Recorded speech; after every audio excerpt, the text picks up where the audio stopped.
Sometimes the most revealing moments happen when nobody expects them. Not during a big sit-down interview. Not during some carefully rehearsed segment. But in the middle of an ordinary Friday morning, when two people who've been married for nearly 3 decades start telling on each other, almost by accident. That's exactly what happened when Kelly Ripa sat across from her husband, Mark Consuelos, on Live with Kelly&Mark, and casually brought up something she said to her kids one Mother's Day years ago. It wasn't a scandal. It wasn't a fight. It was something much smaller and, honestly, much more relatable, a joke that turned out to be strangely, almost eerily, prophetic. And once you sit with it for a second, it says more about motherhood, marriage, and the exhaustion of being on for everyone else than any polished press release ever could. Here's what happened. The episode was built around Mother's Day. Gelman and the team had put together one of those segments where viewers send in photos of their moms, the kind of thing Live has always leaned into because, as executive producer Michael Gelman has said, the show has always had a family-first, mom-first sensibility. Kelly and Mark were talking about a study on mothers and communication, the kind of light, feel-good research segment daytime shows love. Something about how hearing your mother's voice actually lowers stress in a measurable way, while a text does almost nothing for you emotionally. And in the middle of that conversation, Kelly turned to Mark and said something like, "You remember when I got COVID on Mother's Day like 4 years ago?" He did. Of course he did. Because what came next was the kind of story married couples tell each other not because it's news, but because retelling it is its own kind of intimacy. She explained that in the days leading up to that particular Mother's Day, her kids, Michael, Lola, and Joaquin, had asked her the question every mother gets asked once a year. What do you want for Mother's Day? And Kelly, only half joking, told them exactly what she wanted. To be left completely alone. Not a spa day. Not flowers. Not brunch. Just quiet. Just her own space, uninterrupted, for one single day. And then, almost as if the universe had been listening a little too closely, she came down with COVID the day before Mother's Day. She got her wish. Total isolation. No hugging her kids, no family breakfast, no interruptions. Just her, alone, exactly as requested. Her own reaction to it, in her words, was something like, "This was not what I had in mind." And then, almost immediately after, she added the line that actually makes this story worth talking about. However, it was a lot of solitude. That pause, that little shift from disappointment to something closer to relief, is where this whole moment becomes so much more interesting than a funny anecdote about bad timing. Because here's the thing. Most viewers didn't laugh at that story because it was clever writing. They laughed because it was true. It's the kind of truth that doesn't usually get said out loud on television, especially not by someone whose entire public identity is built around being a devoted, hands-on mother and a woman who seems to genuinely adore her family. There's a very specific kind of exhaustion that comes with being needed constantly. Not resented, needed. Loved, wanted, pulled in 6 directions by people you would do anything for. And Mother's Day, ironically, is often the day that exhaustion is at its peak, because it's supposed to be the one day where everyone performs gratitude at you, whether or not that's actually what you need in that moment.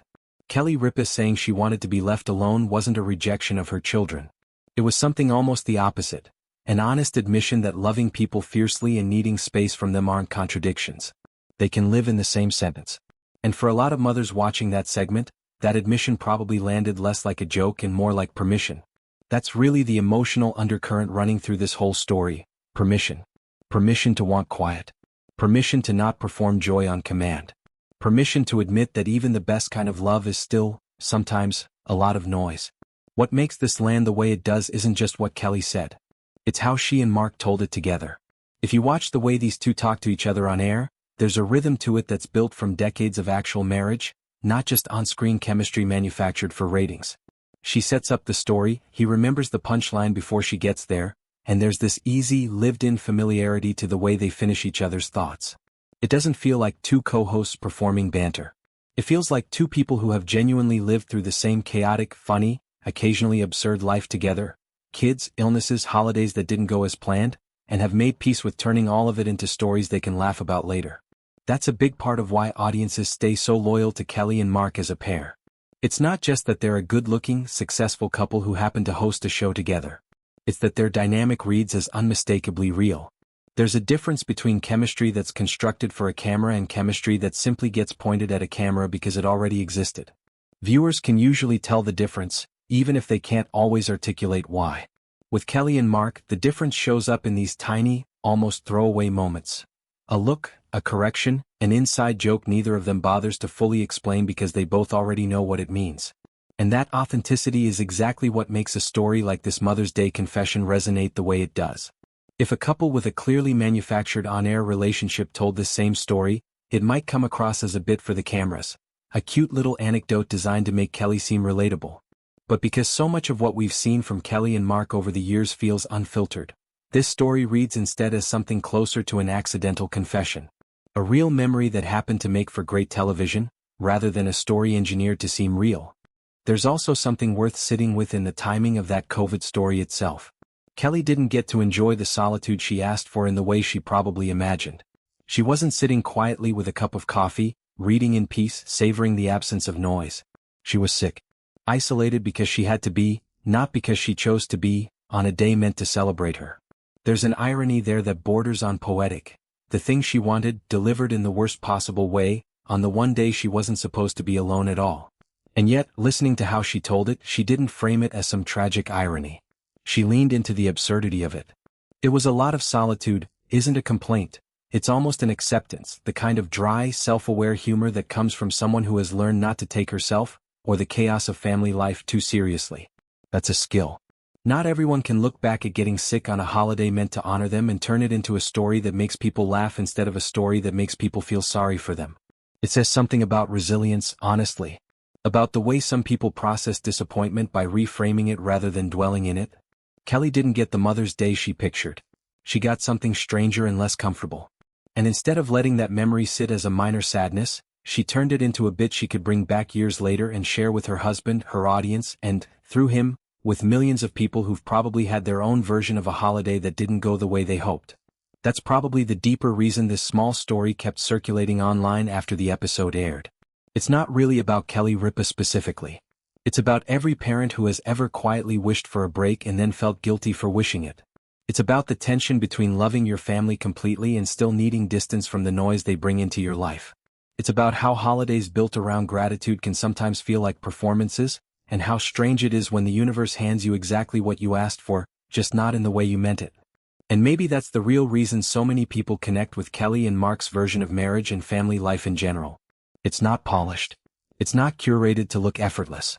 It's full of moments like this one, slightly messy, occasionally ironic, honest in ways that feel unusual for daytime television. When Kelly jokes about wanting to be left alone and then getting exactly that in the worst possible way, it doesn't damage the image of her as a devoted mother.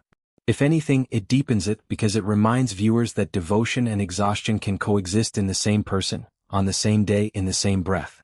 Perhaps the reason so many people remain invested in Kelly and Mark isn't simply because they've spent decades in the spotlight. It's because audiences continue to see something genuine in the way they navigate life together, holidays included, chaos included, even the years that didn't go according to plan. So maybe the real question worth sitting with isn't why Kelly wanted to be left alone that Mother's Day. Maybe it's how many of us have quietly wanted the exact same thing, on the exact same kind of day and never said it out loud. What do you think? Was Kelly's wish for solitude a moment of honesty every parent will recognize, or did the universe just have a strange sense of humor that year? And what's the one Kelly and Mark moment that stayed with you the longest? Drop your thoughts below. This is exactly the kind of story worth talking about.